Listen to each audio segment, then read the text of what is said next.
We will embark on an in-depth investigation into how renowned wine brands often inflate the prices of their wines, creating an aura of exclusivity that can even leave wine enthusiasts perplexed.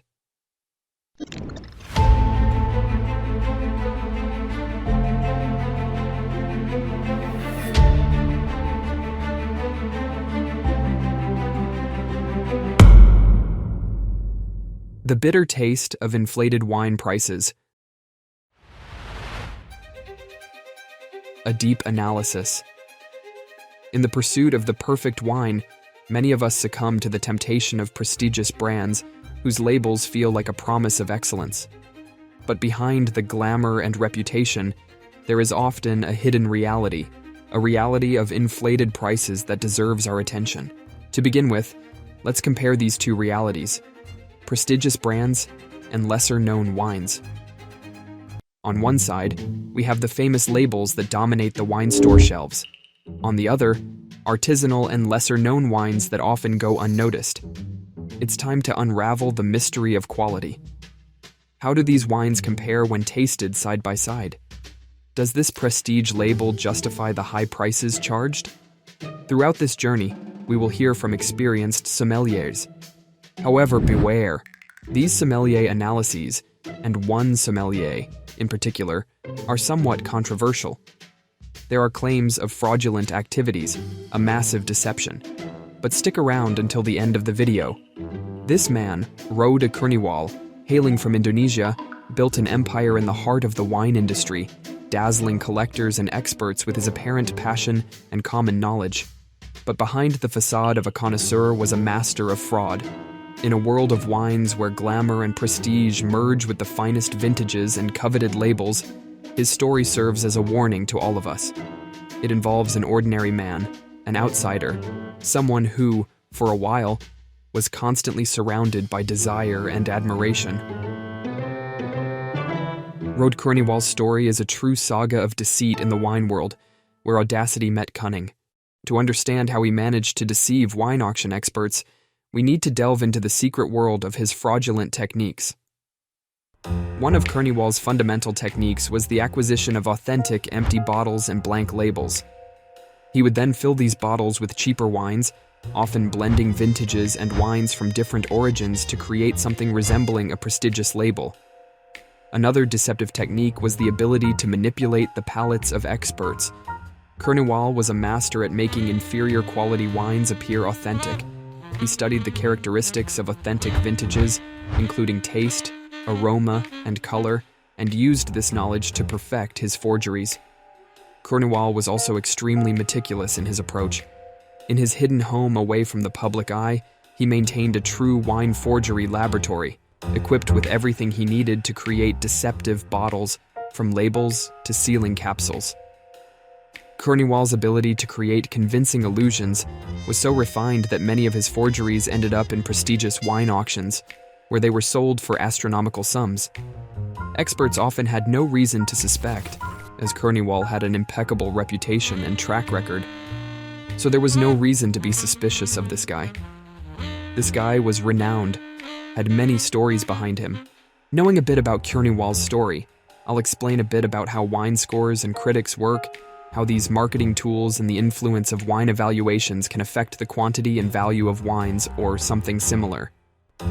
For you to understand the basics of this and not get confused. In the wine world, the quest for the perfect taste is often intertwined with a culture of evaluations and scores. In this segment, we'll take a closer look at how high ratings and enthusiast reviews, which are this kind of entertainment or lobbying, become powerful marketing tools in the wine industry. When a wine receives a high rating from a respected critic, its demand can immediately skyrocket. This is similar to the film industry, where when a critic reviews a movie, the film tends to gain high scores before being presented to the general public. This is also the magic that happens in the world of wines, and it's the magic of reviews that captivate consumers, promoting the purchase and experimentation of highly praised wines. Wine critics play a fundamental role in this process. Their opinions are widely considered and trusted by consumers.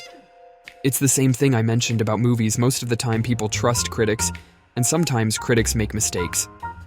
In the case of movies, they may say that some movies are not good, but in the end, we like them. But in the case of wine, it's a bit more in-depth. And most of the time, anyone who likes wine tends to wait for the opinions of critics. But to what extent are these evaluations truly impartial? To what extent are they really impartial or reliable? To what extent can we trust a wine critic? Or to what extent can we trust any other critic of anything? Of course, the main focus of this documentary is the wine industry, but this is something we can consider for anything else. Keep that in mind. Now, the next topic is the manipulation of wine vintages between reality and illusion. The wine vintage is a fundamental part of identity, a mark of time and nature captured in a bottle.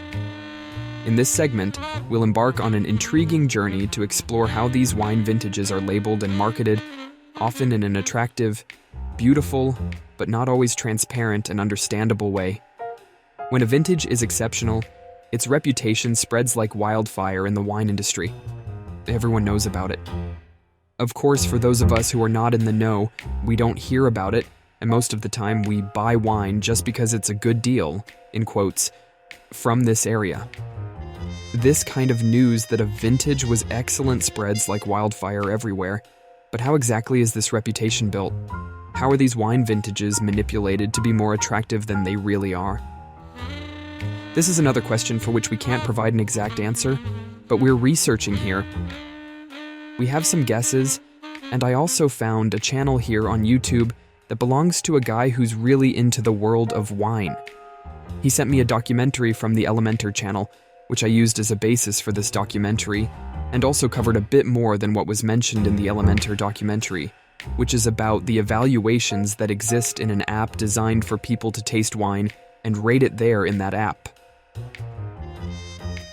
However, what this channel, this guy who's really into it, and whose name I forgot, but I'll put it here, no problem, I'll put it in the description for you to check out this channel. It's a wine experts channel, and he comments that in this app, many people who give their opinion give 5 stars, give 1 star, but not all of them are professional sommeliers. Any average person can give their wine opinion there. So, it's a bit tricky to rely 100% on these reviews when we look for this kind of information. Going back to this section here, one of the most common strategies is the careful selection of grapes.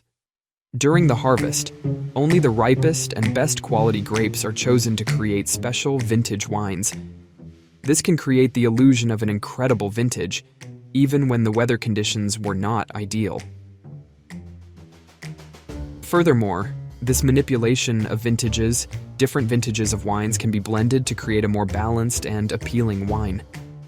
This practice of combining wines that were not, to take vintages that weren't so good, and take the ones that were okay, this practice is known as assemblage. It allows wineries to offer more consistent wines, regardless of natural ratings.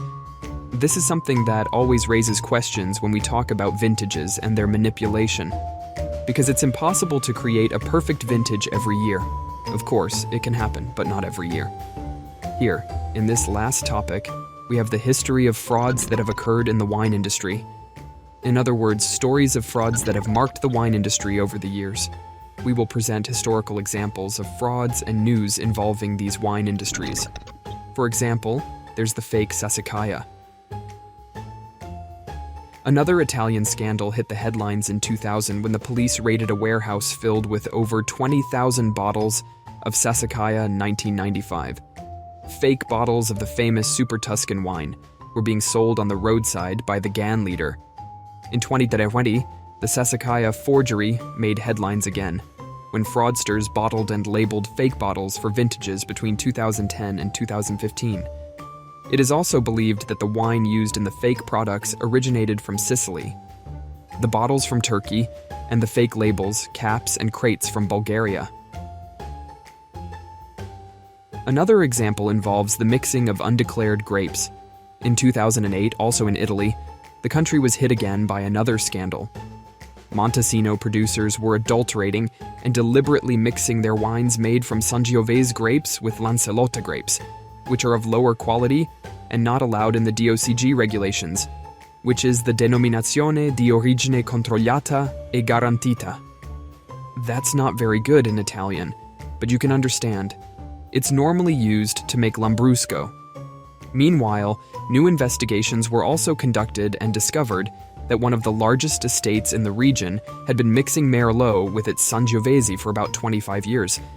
Finally, another example is wine from other origins labeled as Vinho Verde. Vinho Verde is produced in the demarcated region of Vinhos Verdes in Portugal. It is a DOC, Denominação de Origem Controlada, with a demarcation that dates back to 1908. Therefore, it cannot be produced from grapes and other lands.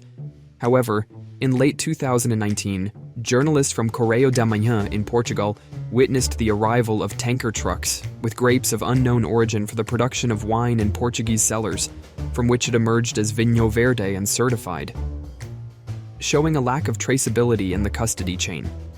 In conclusion, it is clear that the wine industry is a complex and multifaceted sector with various aspects that can raise concerns and questions. While we have explored some of the challenges and questionable practices in this film, it is essential to remember that the wine industry also has its positive side, with dedicated winemakers and high-quality products. The key to consuming wine consciously is information and responsible choice. By understanding more about the origin of the wines we purchase and supporting winemakers who follow sustainable practices, we can contribute to a more ethical and sustainable industry. Therefore, as we continue to enjoy the fascinating world of wine, we should make informed choices and encourage positive changes in the industry. The power is in our hands to promote a wine industry that not only offers excellent wines, but also respects the environment, workers, and consumers.